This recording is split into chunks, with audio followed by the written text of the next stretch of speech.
Imagine dropping $4 grand on the Europe trip you've been dreaming about all year. Flights, hotels, the whole thing. And getting stopped dead at the gate before you even board. Not over anything in your bag, over a $2 souvenir stamp sitting inside your passport. And in 2026, US travelers are being warned about exactly this kind of mistake, because one harmless looking mark can make someone question whether your passport is still valid. And the scary part? Souvenir stamps are only one small trap. There are several passport mistakes that can get you denied boarding or denied entry before your trip even begins.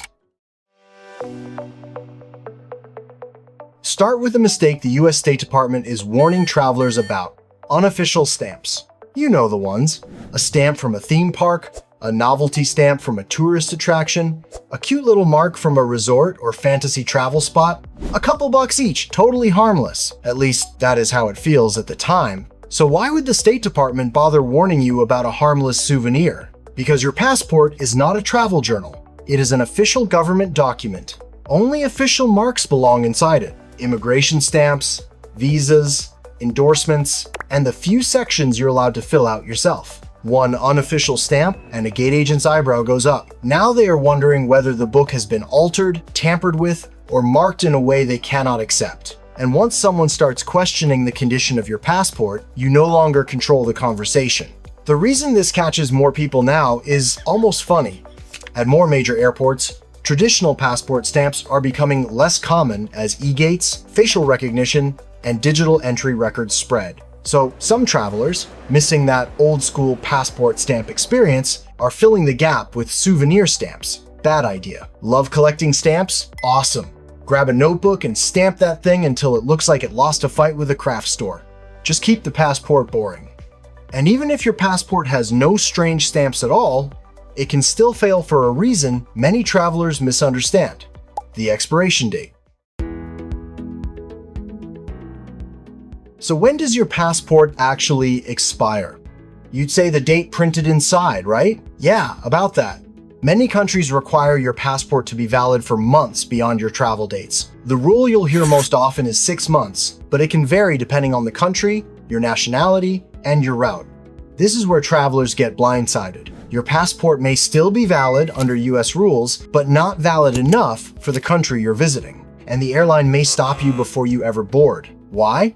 Because if they fly you to a country that refuses you entry, they're the ones who have to bring you back. So they often enforce those rules right at check-in.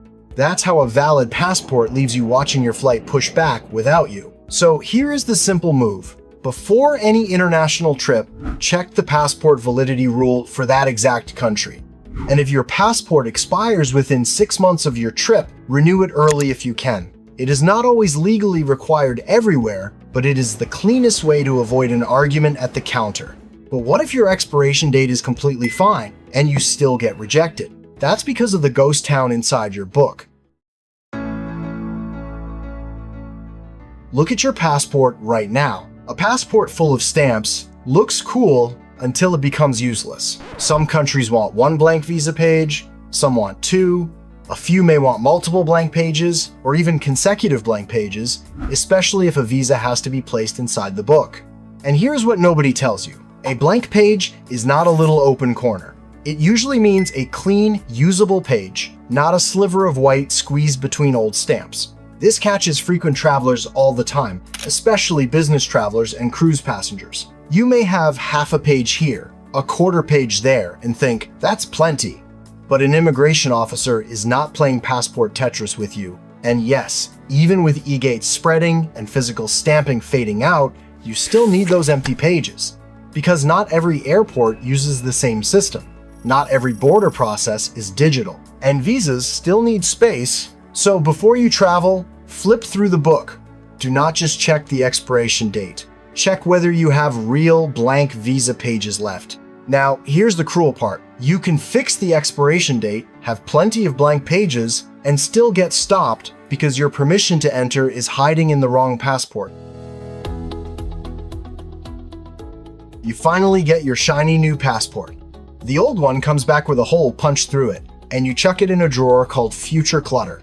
That is exactly where the trap lives. Because sometimes a still valid visa for another country is sitting in that dead book. This happens with long-term tourist visas, business visas, or multi-year visas for countries you visit often. Your old passport may be expired, but the visa inside it may still be good. The tricky part is that every country handles this differently. Some let you travel with both books, the new valid passport plus the old one holding the visa. Others make you transfer the visa or apply all over again. A lot of people figure the new passport is all that matters. And that's the exact assumption that gets them turned away at the gate, holding a visa they legally have but cannot use the way they expected. So don't make this an airport problem. When you renew, check every visa in the old book, look at the expiration dates, then check that country's rules. And if you do need both passports, keep them together when you travel. The new one proves who you are, the old one may hold your permission to enter. For families, there's another version of this, and it usually shows up right before vacation. A lot of parents assume their child's passport lasts as long as theirs. It doesn't. US passports for children under 16 are valid for 5 years, not 10. The passport may feel new because you got it a couple of years ago, but for a kid, a couple of years is a big chunk of its life. And depending on the destination, you may still need that 6-month validity buffer on top. So a child's passport that expires right after the trip might already be too close for comfort. And it gets worse. You might be able to renew your own passport by mail or online if you qualify, but for a child under 16, forget the lazy version. In person, kid in tow, full documents, both parents signing off. A brand new application every single time. So it plays out the same way every year. The family pulls everybody's passports 2 weeks before the trip, sees nobody's hit 10 years, feels great, then spots that little Emma's expired months ago. Vacation, meet panic. The fix is simple. Check the kids on their 5-year clock, not your 10-year one. Do it today. Don't let a tiny passport turn your family vacation into an airport crying session. And the last passport issue may be the most frustrating because it comes down to how someone else judges it. Here's the gray area. Damaged may not mean the same thing to you and to the person checking your passport. What looks like normal wear to you can read as a compromised document to them. And the threshold for compromise can be much lower than travelers expect. Sometimes a small tear is enough to start a very expensive conversation. A friend of mine went through this and still can't shake it. She showed up at JFK, bags packed, glowing about her first trip to Italy, and the gate agent pulled her aside over a tear in her passport. Not a rip down the spine. About 1 centimeter, roughly the width of your pinky nail, that was enough. Trip over before it even started. And it's not a fluke. These stories pile up on travel forums every season. Not one of them thought their passport was damaged. The airline did, and the airline's the one who decides. The State Department's own list is broad. Water damage, mold or stains, a real tear, a missing or torn out visa page, a stray hole, or any unofficial markings. Yeah, back to those stamps again. And here's the trap. You stop noticing your own passport aging. It rides around in bags and pockets and quietly falls apart on you. So before you fly, actually look at the book, not just the date. If a border officer might shake their head at it, replace it now, before that call is theirs to make instead of yours.